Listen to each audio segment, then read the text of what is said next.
जय हिंद। आज से हम इंडियन इकॉनमी पढ़ने जा रहे हैं। तो इंडियन इकॉनमी में हम आज इंडियन इकॉनमी की डेफिनेशन देखेंगे, फिर माइक्रो एंड मैक्रो इकोनॉमिक्स देखेंगे, फिर हम बात करेंगे नेशनल इनकम एंड प्रोडक्ट्स की। इसमें कुछ इंपॉर्टेंट कॉन्सेप्ट्स हैं, कुछ टर्म्स हैं जो हमें पता होनी चाहिए, तो वो हम देखेंगे। तो ये हमारा आज का एजेंडा रहेगा। तो शुरू करते हैं इकॉनमी की डेफिनेशन से। तो देखिए, economy is nothing, it is a geographic area where goods and services are produced from the given economic resources and distributed among the people for their welfare. यानी कि इकॉनमी एक जियोग्राफिक एरिया होता है। Economy क्या होती है? एक geographic area होता है जहाँ पे गुड्स एंड सर्विसेज को प्रोड्यूस किया जाता है। किससे? वहाँ पे जो अवेलेबल जो इकोनॉमिक रिसोर्सेज होंगे उनसे, और जब गुड्स एंड सर्विसेज आपने प्रोड्यूस कर दी वहाँ पे अवेलेबल इकोनॉमिक रिसोर्सेज से फिर उनकी डिस्ट्रीब्यूशन होगी। कहाँ? Among the people. क्यों? For the welfare. किसके? इन पीपल के वेलफेयर के लिए। यहाँ पे वेलफेयर का जो मीनिंग है वो जनरल वेलफेयर का जो मीनिंग होता है उससे नहीं है। इकॉनमी में वेलफेयर का मीनिंग ये होता है कि जब किसी व्यक्ति को उसकी डिज़ायर्ड गुड्स एंड सर्विसेज की प्राप्ति होती है तो उसको जो सेटिस्फेक्शन मिलती है वो वेलफेयर है। तो यहाँ पे मैंने जियोग्राफिक एरिया की बात की है, तो एक जियोग्राफिक एरिया में ही ये सब कुछ पॉसिबल है कि गुड्स एंड सर्विसेज की प्रोडक्शन होगी वहाँ पे अवेलेबल इकोनॉमिक रिसोर्सेज से, और डिस्ट्रीब्यूशन होगी among the people for their welfare. तो ये सब कुछ जियोग्राफिक एरिया में हो रहा है, तो इसलिए ये पूरी प्रोसेस को हम क्या कहेंगे? इकॉनमी। ओके, आई थिंक आपको ये समझ आ गया होगा। नेक्स्ट है हमारे माइक्रो एंड मैक्रो इकोनॉमिक्स। तो माइक्रो इकोनॉमिक्स में हम क्या करते हैं कि जो छोटे छोटे कंपोनेंट्स हैं उनकी स्टडी करते हैं, उनका क्या रोल है इकोनॉमी में है उनको पढ़ते हैं। यानी कि इसमें हम स्टडी किसकी करते हैं? इंडिविजुअल डिसीजन मेकिंग यूनिट्स की। जो छोटी छोटी यूनिट्स हैं उनका क्या रोल है, तो उनको हम स्टडी करते हैं। जैसे कि कंज्यूमर हो गए, प्रोड्यूसर्स हो गए, और लेबर्स होगी, सो ऑन। इनका क्या रोल है इकोनॉमी में, उस माइक्रो लेवल पे जो इकोनॉमी की स्टडी होती है उसको माइक्रो इकोनॉमिक्स कहते हैं। बात करें मैक्रो इकोनॉमिक्स की, तो इसमें हम स्टडी करते हैं जो बड़ी बड़ी चीज़ें होती है, जैसे कि वेरियस एग्रीगेट्स, जो कि छोटी छोटी जो ये यूनिट्स हैं इनको मिलके जो बड़ी यूनिट बनती है, जैसे कि जीडीपी बन गई, एम्प्लॉयमेंट, ये सारी चीज़ें इनकी स्टडी की जाती है। जो एग्रीगेट्स हैं उनकी स्टडी की जाती है जिनका होल इकोनॉमी में काफ़ी बड़ा योगदान होता है। जैसे कि जीडीपी होगी, एम्प्लॉयमेंट हो गया, और इन्फ्लेशन। इस तरह से ये बड़ी बड़ी चीज़ें जो एग्रीगेट्स हैं इनकी स्टडी की जाती है मैक्रो लेवल पे। तो मैक्रो इकोनॉमिक्स और माइक्रो इकोनॉमिक्स दोनों हमारे हो गए। एक चीज़ जो मैं यहाँ पे कहना चाहूँगा, हम जब बात करते हैं प्रोडक्ट की, हम जब भी वर्ड यूज़ करते हैं प्रोडक्ट, इकोनॉमी में इसका मतलब होता है गुड्स एंड सर्विसेज। तो इसमें बिल्कुल भी कंफ्यूज होने वाली बात नहीं है। जब भी बात करेंगे प्रोडक्ट की तो उसमें दोनों ही चीज़ें आ जाती हैं, गुड्स एंड सर्विसेज। ठीक है, ओके। अब आते हैं हम अपने मेन टॉपिक पे, जो हमारा है आज का main topic, national income and products. इसमें हम कुछ इंपॉर्टेंट कॉन्सेप्ट्स को देखने वाले हैं पहले तो, जिसके बिना हमें आगे पढ़ने में समस्या होगी। तो इनको समझना बहुत ज़रूरी है, ये कोर है ना।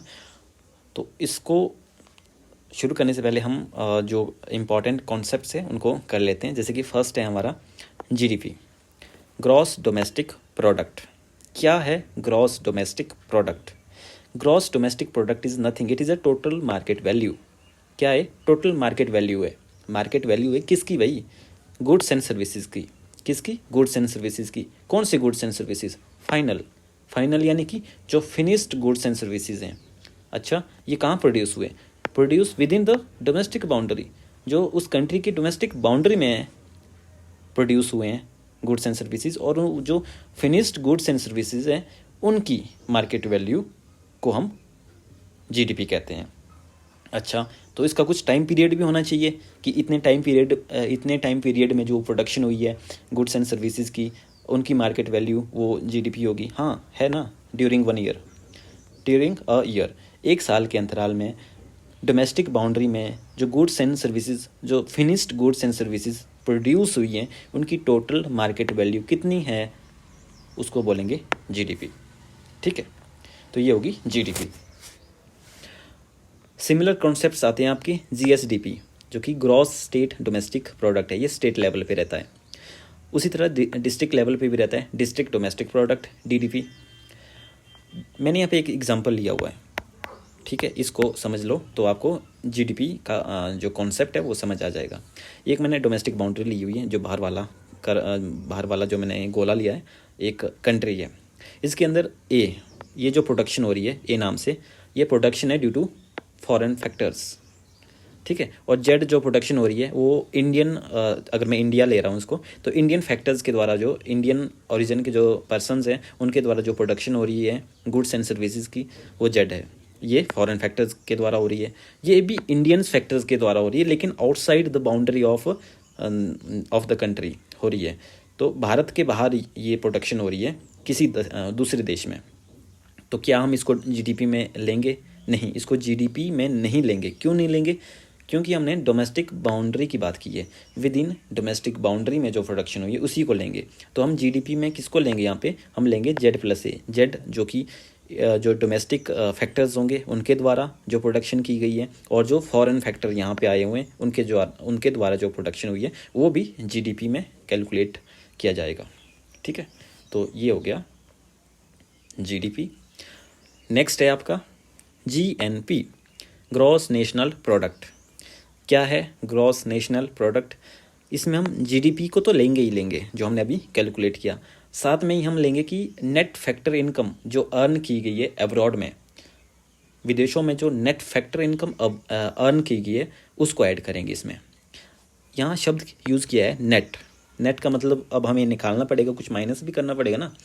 तो फैक्टर इनकम अर्न जो की गई है अब्रॉड में बाय इंडियंस, उसको मैंने ए मान लिया है कैलकुलेशन के लिए यहाँ पे। और फैक्टर इनकम जो इंडिया में अर्न की गई है किसके द्वारा? फॉरेनर्स के द्वारा, उसको बी मान लिया मैंने। तो हमें अगर जीएनपी निकालना है तो जीडीपी प्लस ए यानी कि जो इंडियंस के द्वारा अब्रॉड में इनकम अर्न की गई है उसको हमने प्लस करना है, और जो इंडिया में रह के जो फॉरेनर्स ने इनकम अर्न की है उसको हम माइनस करेंगे, ठीक है। तो आपका निकल जाएगा ग्रॉस नेशनल प्रोडक्ट, ठीक है ना। बात की हमने यहाँ पे फैक्टर इनकम की, बात की हमने नेट फैक्टर इनकम की। यहाँ पे क्या है ये factor income? Sorry, factor income is nothing, it is income earn की गई, जो कि फैक्टर ऑफ प्रोडक्शन से जो हमने इनकम अर्न की गई है। फैक्टर ऑफ प्रोडक्शन से इनकम अर्न की है मतलब, यानी कि जो प्रोडक्शन आपने की है, अगर आप प्रोड्यूसर हैं, आपने प्रोडक्शन की किसी चीज़ की, उस प्रोडक्शन को करने के लिए आपने कुछ फैक्टर्स यूज़ किए गए हैं। आपने लैंड यूज़ की, आपने लेबर यूज़ किया, आपने कैपिटल यूज़ किया, आपने एंटरप्रेन्योरशिप का जो कॉन्सेप्ट से यूज़ किया, आपने रिस्क लिया। तो ये सब कुछ आपने जब किया, फिर आपने प्रोडक्शन की, तो उस प्रोडक्शन के बाद जो आपने इनकम अर्न की वो आपकी फैक्टर इनकम है, ठीक है। तो ये फैक्टर इनकम जो अब्रॉड में हुई है इंडियंस के द्वारा उसको ऐड किया जाएगा, और जो ये फैक्टर इनकम आपकी इंडिया में रह के जो फॉरेनर्स द्वारा अर्न की गई है उसको माइनस करेंगे। तो आपका आ गया ग्रॉस नेशनल प्रोडक्ट। अब आपको समझ आ जाना चाहिए। नेक्स्ट चलते हैं, नेट नेशनल प्रोडक्ट, ठीक है। अब हम देखेंगे एनएनपी को। अब जैसे ये था जीएनपी, तो इसमें से हमने कुछ माइनस करना था, अभी हमारा एनएनपी आएगा। ये ग्रॉस था ना पहले वाला, तो जो ग्रॉस नेशनल प्रोडक्ट है इसमें से हमने डेप्रिसिएशन को माइनस करना है। अब ये डेप्रिसिएशन क्या है भाई? डेप्रिसिएशन में यानी कि जो आपने गुड्स एंड सर्विसेज प्रोड्यूस की हैं उसमें कुछ वेस्टेज भी हुई है, उसमें कुछ आपका टूट फूट हुई है, तो वो जो लॉस हुआ आपका उसको माइनस करेंगे, है ना। क्यों माइनस करेंगे? क्योंकि वहाँ पे भी तो आपकी जो कैपिटल है उसकी कंजम्पशन तो वहाँ पे भी हुई है। अब सरकार को ये कैसे पता चलेगा कि कितनी टूट फूट हुई है, कितनी वेस्टेज हुई है, यानी कि डेप्रिसिएशन कितनी हुई है? तो इसकी एक एस्टिमेटेड वैल्यू ली जाती है सरकार के द्वारा, और उसको माइनस किया जाता है जीएनपी से, फिर आपकी वैल्यू आती है एनएनपी की, ठीक है। तो नेट नेशनल प्रोडक्ट, जो ये नेट नेशनल प्रोडक्ट यहाँ पे आपने कैलकुलेट किया, ये मार्केट प्राइस पे था ना। मार्केट प्राइस यानी कि जो फिनिश्ड गुड्स जब मार्केट में आया उसका क्या प्राइस है, फिर जो फिनिश्ड यानी कि जो सर्विसेज है जब वो मार्केट में लॉन्च हुई तो उसकी क्या कीमत थी मार्केट में, मार्केट प्राइस पे ली गई है। अगर मुझे फैक्टर कॉस्ट पे निकालना है, यही एनएनपी मेरे को निकालना है फैक्टर कॉस्ट पे, नेट नेशनल प्रोडक्ट मेरे को फैक्टर कॉस्ट पे निकालना है, तो उसके लिए मेरे को क्या करना पड़ेगा? फैक्टर कॉस्ट पे क्या निकालने का मतलब क्या हुआ कि जैसे ये प्रोड्यूसर के पर्सपेक्टिव से ली जाती है फैक्टर कॉस्ट, समझ लो इसको पहले। प्रोड्यूसर्स के पर्सपेक्टिव से ली जाती है, यानी कि जो फैक्टर्स हैं, जो फैक्टर्स इन्वॉल्व हुई है प्रोडक्शन में, उनकी कॉस्ट क्या रही है। जैसे लेबर थी, फैक्टर्स में क्या आया, labour, capital, building, 1 minute, yes, तो लेबर, कैपिटल, बिल्डिंग और रॉ मटेरियल, रिस्क लिया आपने, ये सारे क्या है, फैक्टर्स हैं। इन फैक्टर्स की कॉस्ट क्या रही है, तो इसमें आपने कितना इन्वेस्टमेंट किया, वो आपकी फैक्टर कॉस्ट हुई। अगर आप प्रोड्यूसर हैं तो फैक्टर कॉस्ट हुई। और इससे जो आपने प्रोडक्शन की, फिर आप उस प्रोडक्शन से जो 1 मिनट, व्हाट हैपेंड,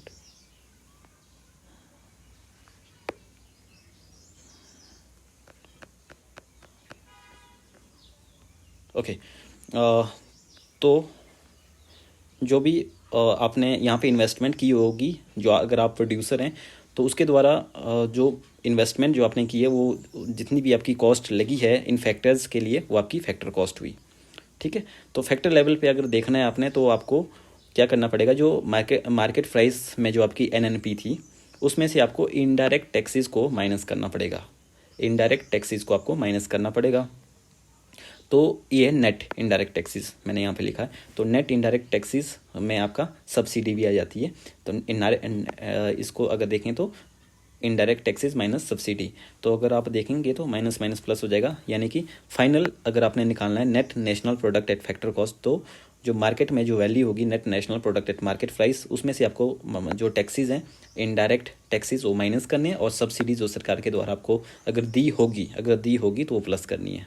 तो आपका net national product at factor cost आ जाएगी, यानी कि जब प्रोड्यूसर ने उसको प्रोड्यूस किया, उसकी फैक्टर कॉस्ट क्या आई, तो वो वैल्यू आ जाएगी। मतलब जो आपके टैक्सेस लगे थे उसमें, जब वो मार्केट में आया, उससे पहले टैक्सेस लगे तभी वो मार्केट में आया, तो उसको माइनस करना है। तो फैक्टर लेवल पे तभी आप निकाल पाओगे। यहाँ पे 3 कंडीशंस अराइज होंगी। अगर मार्केट प्राइस आपका फैक्टर कॉस्ट के बराबर है, इसका मतलब कि कोई भी टैक्स नहीं लगा है और ना ही आपको कोई सब्सिडी मिली है। अगर मार्केट प्राइस ज़्यादा है फैक्टर कॉस्ट से, तो जाहिर सी बात है इनडायरेक्ट टैक्सेस आपको अप्लाई होंगे। अगर आपका मार्केट प्राइस कम है फैक्टर कॉस्ट से, दैट मीन्स वहाँ पे आपको सरकार के द्वारा सब्सिडी मिली है, तब ये पॉसिबल है, अदरवाइज ऐसा पॉसिबल नहीं है। ठीक है, अगर हमने यहाँ पे बात की थी एनएनपी की एट फैक्टर कॉस्ट, तो उसी को हम दूसरे नाम से जानते हैं नेट नेशनल इनकम और नेशनल इनकम, एक ही चीज़ है, इसको हम बोलते हैं नेशनल इनकम। तो नेशनल इनकम को जब आप डिवाइड करेंगे उस कंट्री की पॉपुलेशन से, तो आपकी पर कैपिटा इनकम निकल आएगी, उसको बोलते हैं पर कैपिटा इनकम। तो नेक्स्ट कॉन्सेप्ट हमारा है पर कैपिटा इनकम। तो प्रति व्यक्ति आय आपकी ऐसे निकलेगी। नेक्स्ट है रियल जीडीपी और जीएनपी। अगर आपको रियल जीडीपी या जीएनपी निकालनी है तो आपको एक बेस ईयर चाहिए होता है ना। तो हमारा है बेस ईयर यहाँ पे 2011-12, इसको हम 2015 से लेके आ रहे हैं, इसी बेस ईयर को हम ले रहे हैं। इसमें क्या होता है कि कांस्टेंट प्राइसेस को लिया जाता है इसमें, यानी कि जो बेस ईयर हमने जो ली है, इसके प्राइसेस क्या थे, गुड्स एंड सर्विसेज के प्राइसेस इस ईयर में क्या थे, उन्हीं को अभी तक हम ले रहे हैं। वो क्यों ले रहे हैं, ताकि हमें एक रियल टर्म में जीडीपी या जीएनपी कैलकुलेट हो, क्योंकि हर साल महंगाई तो बढ़ ही रही है, महंगाई बढ़ रही है तो प्राइसेस बढ़ रहे हैं। अगर आप करंट प्राइस पे लोगे तो जीडीपी कुछ और आएगी, वो मैन्युफलेशन वाली जीडीपी आएगी, उसमें आपको एक्चुअली पता नहीं चलेगा कि एक्चुअली कितनी ग्रोथ आई है। ग्रोथ का आपको पता तभी चल पाएगा जब आपके प्राइसेस सेम रहेंगे और प्रोडक्शन बढ़ रही है। अगर प्रोडक्शन हर साल बढ़ रही है तो उन प्राइसेस जो फिक्स्ड हैं प्राइसेस, उनसे अगर आप मल्टीप्लाई करोगे तभी आप कंपैरिजन कर पाओगे कि लास्ट टाइम इतनी जीडीपी थी और इस टाइम इसमें इस साल इस क्वार्टर में इतनी जीडीपी है। तो क्वार्टर टू क्वार्टर जो भी कंपैरिजन आप करोगे पिछले साल के क्वार्टर से और इस साल के क्वार्टर से, वो आप निकाल पाओगे जीडीपी ग्रोथ। नेक्स्ट है आपका नॉमिनल जीडीपी। इसमें क्या करते हैं हम, इसमें हम करंट मार्केट प्राइस पे जीडीपी को निकालते हैं। तो जाहिर सी बात है वो ज़्यादा होती है, क्योंकि इन्फ्लेशन, इसमें इन्फ्लेशन का रोल भी रहता है। इन्फ्लेशन बढ़ रही है तो प्राइजेस भी बढ़ रहे हैं, तो फिर जीडीपी भी आपकी बढ़ के आएगी। नेक्स्ट है आपका डिफ्लेटर, जीएनपी और जीडीपी डिफ्लेटर। तो इसमें ये आपको यूज़ होता है इन्फ्लेशन को समझने में। जीडीपी डिफ्लेटर यानी कि इसको हम आगे जाके अच्छी तरह से समझेंगे। नॉमिनल जीडीपी को जब आप डिवाइड करेंगे रियल जीडीपी से, तो आपका जीडीपी डिफ्लेटर जो कैलकुलेट होकर निकलेगा, और जीएनपी डिफ्लेटर भी सिमिलरली इसी तरह से नॉमिनल जीएनपी को डिवाइड करेंगे रियल जीएनपी से, तो आपका जीएनपी डिफ्लेटर यहाँ पे कैलकुलेट होके निकल जाएगा। और I think this is enough for today and मिलते हैं नेक्स्ट वीडियो में। जय हिंद।